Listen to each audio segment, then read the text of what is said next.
అంటే కొంతమంది విమర్శించవచ్చు, ఆయన రాష్ట్రంలో మాకేం చేయట్లేదు, మా ప్రాంతాన్ని ఏం డెవలప్ చేయలేదు, పార్లమెంట్లో ఆయన రాలేదు, ఆయన వస్తే ఆయన చంపేస్తారని భయం.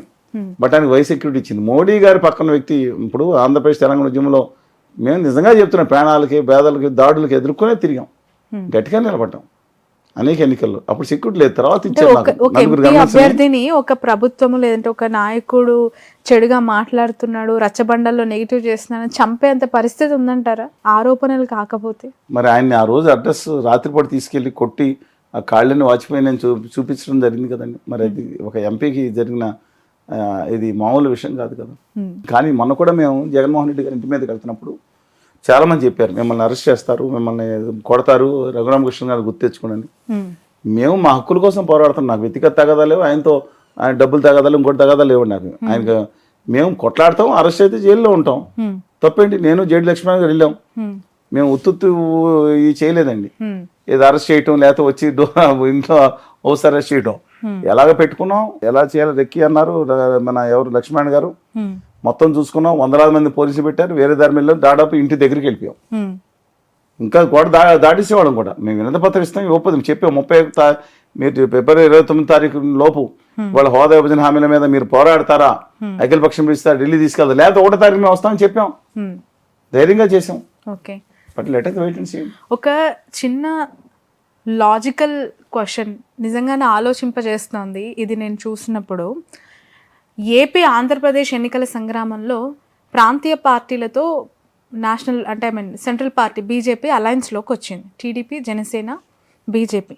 కానీ ఇక్కడ ప్రకటించిన అభ్యర్థులను చూస్తే అరకు, కొత్తపల్లి గీత మాజీ టీడీపీ, మాజీ వైకాపా, మాజీ టీడీపీ, మాజీ ఇంకో పార్టీ బీఎస్పీ పార్టీ, అనకాపల్లి సీఎం రమేష్ మాజీ టీడీపీ, రాజమహేంద్రవరం పురంధేశ్వరి మాజీ కాంగ్రెస్, నర్సాపురం భూపతిరాజు శ్రీనివాసవర్మ బీజేపీ, ఫక్తు బీజేపీ క్యాండిడేట్. అందుకే ఇప్పుడు రఘురామన్ కూడా పక్కన పెట్టాము అని చెప్పి వాళ్ళు ఏదో క్లెయిమ్ చేసుకుంటున్నారు. ఓకే. రాజంపేట నల్లారి కిరణ్ కుమార్ రెడ్డి మాజీ కాంగ్రెస్, మాజీ సమైక్యాంధ్ర పార్టీ, పైగా ఆఖరి వరకు లాస్ట్ బాల్ వరకు ఆడతానని చెప్పి ఏదో చేసిన ఆయన. తిరుపతి వరప్రసాద్ గారు మాజీ వైసీపీ బ్యూరోక్రాట్, మాజీ ప్రజారాజ్యం, మాజీ కాంగ్రెస్, మాజీ వైసీపీ. 6 స్థానాలకి ఒక్క బీజేపీ అంటే ఫక్తు బీజేపీ లీడర్ ని ఒక్కరిని బరిలోకి దింపారు. కానీ వాళ్ళు మిగతా వాళ్ళంతా కూడా శబరి గారిని మరి వాళ్ళని తీసుకొచ్చి ఫక్తు బీజేపీ వాళ్ళకి తెలుగుదేశం టికెట్ ఇచ్చింది కదా, అదేమంటారు? అంటే నేను కంపారిజన్ కాదు, బట్ అలయన్స్ అలయన్స్ ని ప్రజలు ఎలా యాక్సెప్ట్ చేస్తారు? ఈ పార్టీలో ఉన్న వాళ్ళు ఈ పార్టీలోకి వచ్చి టికెట్ తీసుకొని అది అలయన్స్ అంటే ఎలా అర్థం చేస్తారు? జనసేన కూడా కొంతమంది పంపించారండి, అందులో ఎమ్మెల్యేలు చెప్పండి వరుసగా. అఫ్ కోర్స్ బాలశౌరి గారు కూడా ఇప్పుడు మచిలీపట్నం ఎక్స్పెక్ట్ చేస్తున్నారు. ఆయన మచిలీపట్నం సీట్ వచ్చేసింది కదా, ఆయన పోటీ జనసేన సీట్ ని పోటీ చేస్తున్నారు. మాజీ వైసీపీ ఆయన ఎంపీ నాని గారు మరి తెలుగుదేశం కదా, ఆయన టీడీపీ నుంచి వైసీపీకి వచ్చారు. వరదాపురం సూర్య గారు తెలుగుదేశం ఎమ్మెల్యే కదా మొన్న వరకు, ఆయన పోటీ చేయట్లేదు. కామినేని శ్రీనివాస్ గారు ఒకప్పుడు ఏ పార్టీలో ఉన్నారు, ఏ పార్టీలోకి వచ్చారు, వాళ్ళైతే 10 సంవత్సరాల నుంచి కొనసాగుతున్నారు. ఒక దర్శపోయినండి. మరి వాడేపటి అదర్శం సహజం రాజకీయాల్లో దొంగట్లు అన్నదంట ఎంట్రీలు వచ్చి కంగారు పడతాం కంటేనండి. ఈ రాజకీయాలు ఎలా తయారైపోయినంటే, సత్యాన్నపురం కాంగ్రెస్ పార్టీ విచిత్రం, సత్యాన్నపురం రైల్వే స్టేషన్ పెద్దవాళ్ళు ఉండేది, చాలా మంది తెలియదు. మా పాలకొల్లు నరసాపురం నుంచి ట్రైన్ అక్కడికి వెళ్తా ఉంటే సత్యాన్నపురం అవుటర్ లాగేది, ఆ మధ్యలో దాటి ఇటు గేట్లు కూడా ఉండే కాదు. ఈ జనం ఇటు నుంచి వెళ్ళి ఆగి ఒక అరగంట ఆగింది అనుకోండి, ఇటు నుంచి వెళ్ళడానికి పెట్టిలోంచి ఎక్కి వెళ్తా ఉండేవారు. ఏంటంటే బాబు అసలు దాంట్లో ఎవరున్నారు ప్లాట్ఫామ్ మీద అర్థమైంది కదా. ఒకప్పుడు కాంగ్రెస్ వాళ్ళు అనేవారు. అంజయ్ గారు కూడా అన్నారు 1981లో 80లో ఎన్నికలు జరిగినప్పుడు, ఇప్పుడు 81లో ఎన్నికలు పెట్టినప్పుడు, ఏమండి మొత్తం సర్పంచ్లు అందరూ నెగ్గిన వాళ్ళందరూ మా పార్టీయే కాదనేది చెప్పండి ఎవరు అన్నాడు ఆయన. అలాగా పెద్ద టంగుడు రామకృష్ణ రెడ్డి గారు. But anyway let us wait and but ఇలాగే ఉంది పాలిటిక్స్. రాజకీయాలు విధానాల మీద కాకుండా వ్యక్తిగత ఆరోపణల మీద, దోషుల మీద నడిపిస్తున్నారు వాళ్ళు.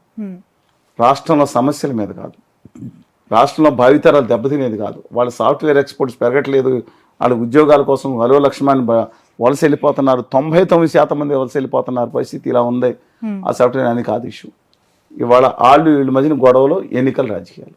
అన్ఫార్చునేట్లీ అండి, తెలుగు జాతిలో ముఖ్యంగా ఆంధ్రప్రదేశ్ పట్టిన దరిద్రం ఏంటంటే, ఇవాళ ఈ కులపిచ్చి, మతపిచ్చి, ఈ వర్గపోరు, ఈ దౌర్భాగ్యం, కక్షాది రైట్. ఏపీ ఎన్నికల బరిలో ఈసారి పవన్ కళ్యాణ్ పిఠాపురం నుంచి బరిలోకి దిగారు. అక్కడ వైసీపీ మంగ గీతా గారిని దింపింది. సో ఎలా ఉంటుందంటారు మీరు అక్కడి వ్యక్తిగా, గ్రౌండ్ మా గోదావరి రియాలిటీ జిల్లాలో పాలిటిక్స్ ఎట్లా ఉన్నాయి? పిఠాపురం కాన్స్టిట్యున్సీలో అండి ఖచ్చితంగా పవన్ కళ్యాణ్ గారు నెగ్గుతారు. వరమ్మ గారు ఇండిపెండెంట్గా పోటీ చేస్తే తప్ప, వరమ్మ గారు ఇండిపెండెంట్గా పోటీ చేస్తే నెగ్గే అవకాశం కూడా ఉంది. వత్సవాయి రామగోపాలవరం గారు ప్రకటించారు నేను పోటీ చేస్తాను, మరి సరదాగా ప్రకటించినట్టున్నారు. కానీ అసలు ఒరిజినల్ వరం గారు వేరే ఉన్నాడు. ఆయన పెనుమత్స రామగోపాలవరం గారు, ఈయన శ్రీ వత్సవాయి వరం గారు. ఈయనకి ఖచ్చితంగా అందుకని ఆయన జాగ్రత్తగా కళ్యాణ్ బాబు గారు చూసుకున్నట్టు ఉన్నారు. నేను అధికారంలోకి వస్తే మొట్టమొదటి పదం మీకే ఇస్తానని చెప్పి కూడా ఆయన ప్రకటించారు చంద్రబాబు నాయుడు గారు. ఆయన నిలబడితే తప్ప, ఆయన ఇఫ్ ఈ సైడింగ్ విత్ కళ్యాణ్ గారు డెఫినెట్గా ఈజ్ గోయింగ్ టు విన్ అండి, no second thought in that. ప్రతిసారి కుల రాజకీయాలకి నేను దూరం, కుల రాజకీయాలను నేను చెయ్యను అనే పవన్ కళ్యాణ్ గారు కాపు ఓటర్లని ప్రసన్నం చేసుకోవడానికి, ఆ ఓట్ బ్యాంక్ తనకు కలిసి వస్తుంది అని పిఠాపురం ఎంచుకున్నారా అంటే? మరి ఇంతకుముందు అంటే గాజువాకలో కూడా కొంతమంది ఉన్నారు, మరి భీమంలో ఉన్నారని తెంచుకున్నది డిఫరెంట్ ఇష్యూ అండి. మరి పాలకొల్లో చిరంజీవి గారు ఓడిపోయినది చూసుంటారు. నేను పవన్ కళ్యాణ్ గారి గురించి ప్రస్తుతం మాది పాలకొల్లు. ఆయన అన్నయ్య గారిని చూసుంటారు, ఎందుకు జరిగిందో చూసుంటారు. పాలకొల్లో కేవలం వర్గాల మీద చిరంజీవి గారికి అనేక మంది అభిమానం ఉన్నారు, వర్గాలకు అతీతంగా ఉన్న అత్యధిక ఆయన వర్గం 30,000+ ఓటర్స్ ఉన్నారు పాలకొల్లో. మిగతా వాళ్ళు వ్యతిరేకమయ్యారు. అలాంటి పొరపాటు ఏమైనా జరుగుతుందేమని చెప్పి భావించాను, అక్కడికి వెళ్ళి ఉండొచ్చు బహుశా. అందుకని ఒకటి మాత్రం, మరి ఆ విధంగా తీసుకుంటే మీరు చంద్రబాబు నాయుడు గారు పోటీ చేసే కాన్స్టిట్యున్సీలో ఎంతమంది ఉంటారండి? వర్గం అయింది 200 ఉంటారు. నేను అడుగుతున్నాను, బాలకృష్ణ గారు పోటీ చేసే దాంట్లో 50 మంది ఉంటారు, 100 మంది ఉంటారా? అది వేరు. కళ్యాణ్ గారు మాత్రం డెఫినెట్గా సేఫ్ సైడ్ రెండు సార్ల పోటీ చేసి ఓడిపోయి, ఈసారి కనుక పోటీ చేసి ఓడిపోతే రాజకీయంగా ఆయనకి ఆఖరి, ఆ రాజకీయ చరిత్రలో, ఆయన చరిత్రలో రాజకీయంగా ఆయనకి ఆఖరి మజిలీ అదే అవుతుంది. అందువల్ల you don't want to take in. అంటే ఇప్పుడు మీరు తీసుకున్న హిందూపురం అవ్వచ్చు, కుప్పంలో చంద్రబాబు అవ్వచ్చు, ఒక నియోజకవర్గాన్ని ఎన్నుకొని గెలుపు ఓటమి లేదంటే ఖచ్చితంగా గెలవాలి అనే తప్పన అదే కాన్స్టిట్యున్సీపై మెయిన్ ఫోకస్ చేస్తూ తన నియోజకవర్గంగా ముందుకు తీసుకెళ్తున్నా.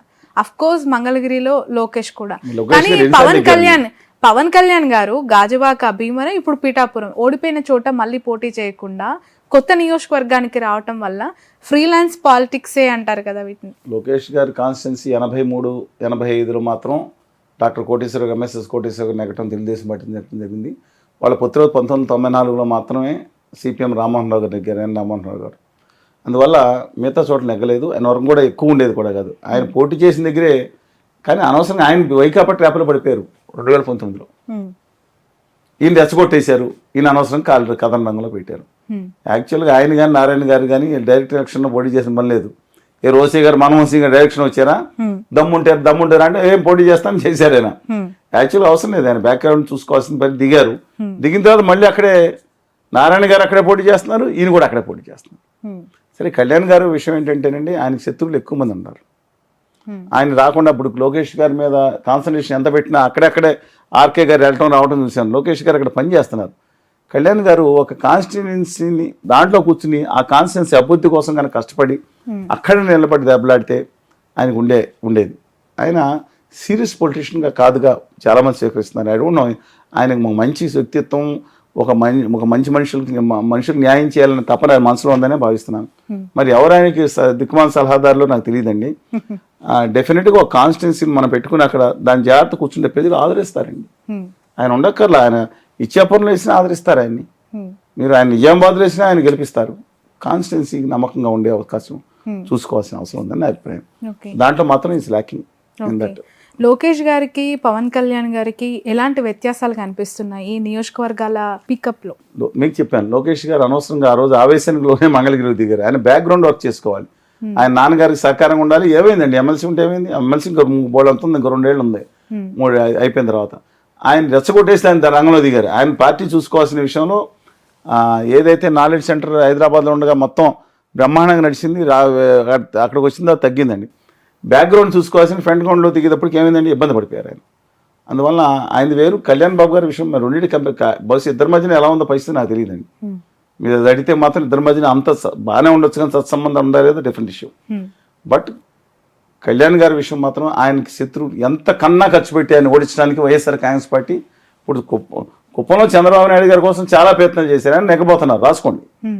కానీ కళ్యాణ్ గారి మీద మాత్రం ఆయన భయం ఏంటంటే లాస్ట్ టైం తెలుగుదేశం వైకాపా తెలుగుదేశం కూడా డబ్బులు ఖర్చు పెట్టింది ఓడించాడు అంజిబాబు గారు. ఓకే అంజిబాబు గారు మంచి వ్యక్తే, గంటా గారి వియంకులు అనుకోండి, గంటా గారికి నారాయణ గారి వియంకులు.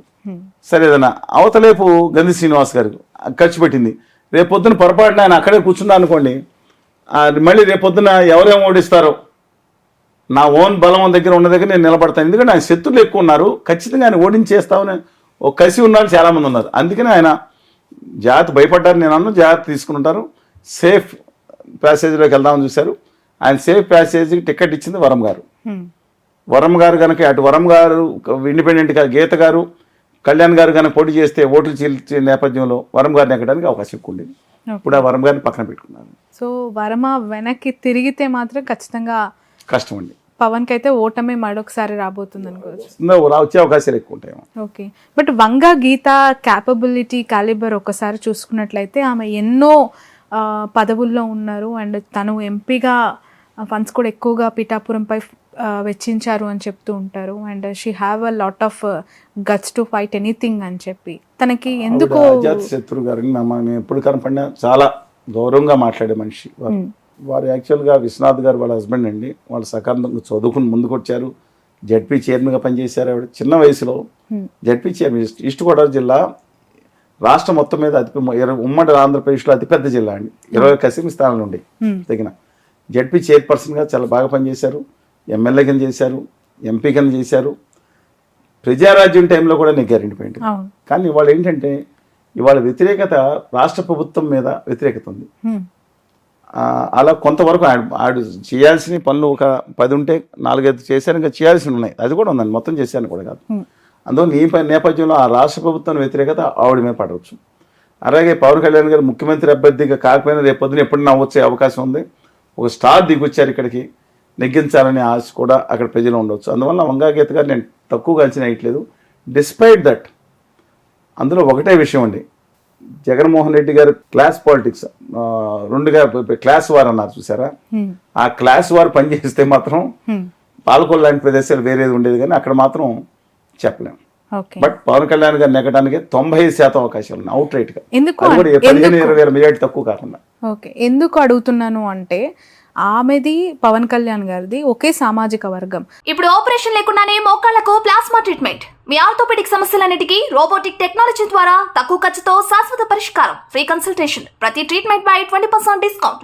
ఈ ఆఫర్ కొద్ది రోజులు మాత్రమే, త్వరపడండి. V9 hospitals 9281465842.